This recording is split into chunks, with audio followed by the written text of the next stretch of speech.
Wendy's, don't test me. I'll put you in the death squeeze, just like an orange in the summer, the fresh squeeze. Don't forget to subscribe and click the notification bell. Now let's get into it. Welcome to part 33 of Tow Chronicles. In the last episode, Jonathan and I were running for our lives, trying to make sure rogue assassins didn't get their hands on the Red J. We're still in India, hiding out from those that are after us, as we try to find our way to our handler, which is in Paris. Come along for the ride, it's going to be a doozy. After spending 2 weeks in the tree houses, Billy and Jonathan has seen the last set of assassins pass them by over 2 days ago. They decided it was time to move. Billy and Jonathan has everything set up as if the tree houses were their own. It took them 17 days to get to the docks, but to be confronted with another obstacle. These ships concern me. Agreed, but we need to get somewhere to catch a plane or train into Paris. Any ideas? If we can find a ship heading to South Africa, we can catch a plane from there. I have someone that owes a favor. That's perfect. And it just might work. Jonathan finds the ship captain and discussed their situation, but not in detail. The captain was willing to allow them to stow away, only if they were willing to pay him $10,000 of United States currency, and he would guarantee their safe passage. Jonathan spoke to Billy about the possible deal, and Billy was all for it, since they didn't have many options. Once on the ship, they were escorted to a cabin that was closest to the captain's. He advised them that he would bring them food and water, so they didn't need to leave the cabin, unless they needed fresh air, which was to only be done at night to keep their travel arrangements private. Finally, after 2 days, I will never take being outside for granted again. Do you see that ship over there? Are they pirates? Let's get ready to jump, just in case. Billy ran to find the captain, but stayed out of sight, to make him aware that there's a ship coming up from the northeast. Jonathan ran down to their cabin, to get their belongings, plus 5 of the $10,000 back from the captain's cabin, and an emergency life raft that's the size of a backpack. Jonathan rushes topside to find that the boat was a lot closer than it was before. No sooner than he reached Billy, an alarm went off, and the captain was yelling out about pirates. Billy and Jonathan strapped up their gear and jumped into the ocean. Jonathan didn't release the emergency raft, because he wanted to get as far away from the ship that was being overrun by ocean thieves. After hours of drifting, Billy and Jonathan washed up on the beach, without having to use the raft. They scrambled to their feet, so they can get off the beach before anyone sees them.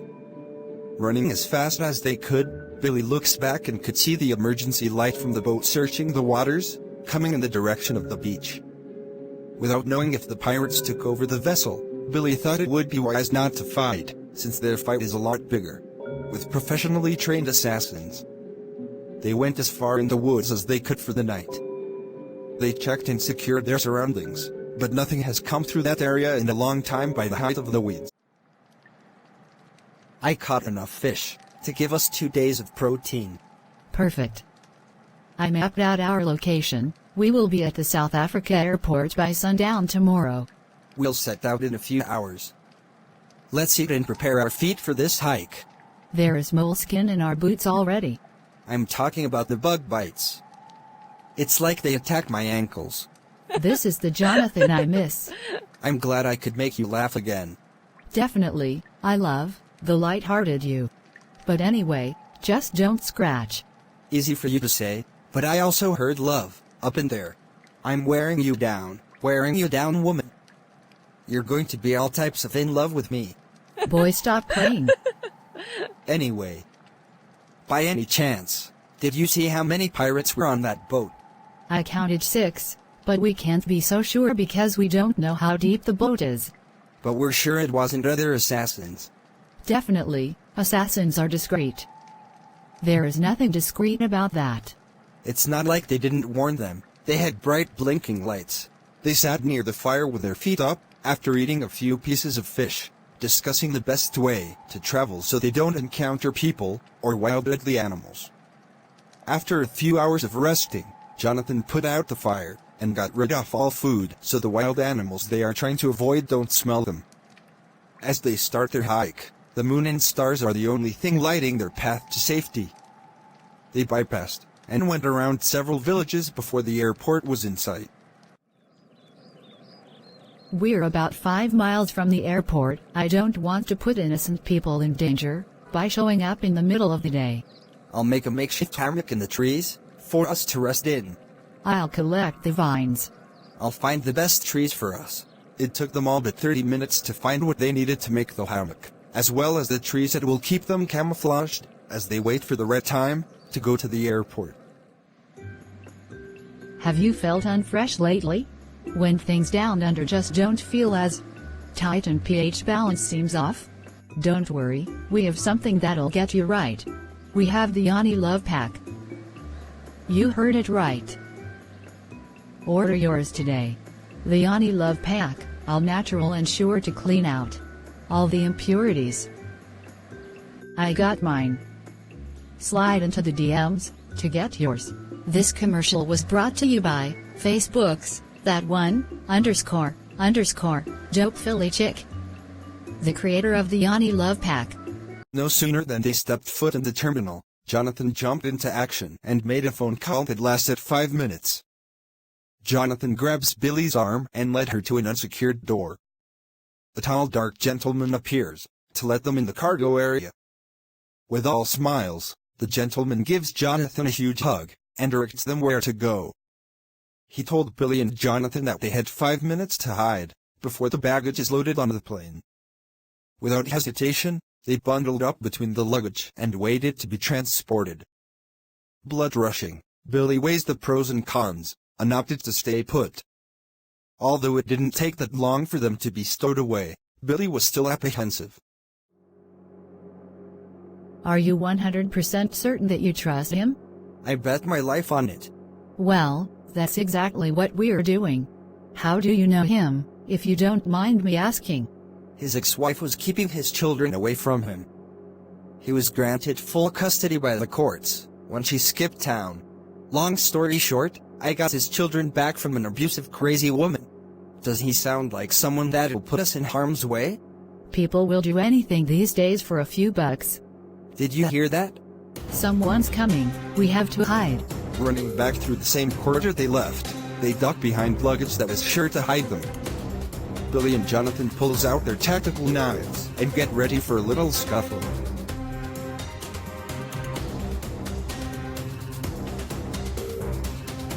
I got you now. Billy and Jonathan can hear footsteps coming in their direction, then another voice follows, yelling out that no one is supposed to be down here. Billy sticks her head out and waits for the gentleman to turn around. Once Billy saw the side of his face, she knew exactly who it was, Agent Richard, and that slimy bastard can't be trusted. She signals for Jonathan to cross the walkway because the last thing she wants to do is allow that agent off the plane, alive. They quickly, but quietly tiptoe to a door that was about 30 feet from where they were hiding, into a storage closet that keeps any medical supplies needed, in case of an air emergency. We'll be safe in here for a little while, but we have to get to that slimy liar. You know him? Who is he? He's an assassin that normally targets high-profile cases. I guess we're high-profiled, having the Red J and all. What if Rhonda or Eric sent him? He's a person that the agency always stayed away from. He's reckless and will end up getting us all made, so he can clear himself. What do you have in mind? Shooting on a plane isn't an option. We need him down here. He'll know me for sure and will think I'm alone. I'll turn off the lights, lure him back here, and as soon as his foot crosses the line, I'll grab and slit him. He won't come in here. We have to get him to an open area. If we hide in here for too long, he'll lock us in, put the plane on the direction to destruction, right before he jumps. Without a parachute? He's Psycho Jonathan. That's the reason we need to mark him now. Sympathy, don't let the industry gas a nigga. When bought me some diamonds, I did it for myself, but I never really been flashing.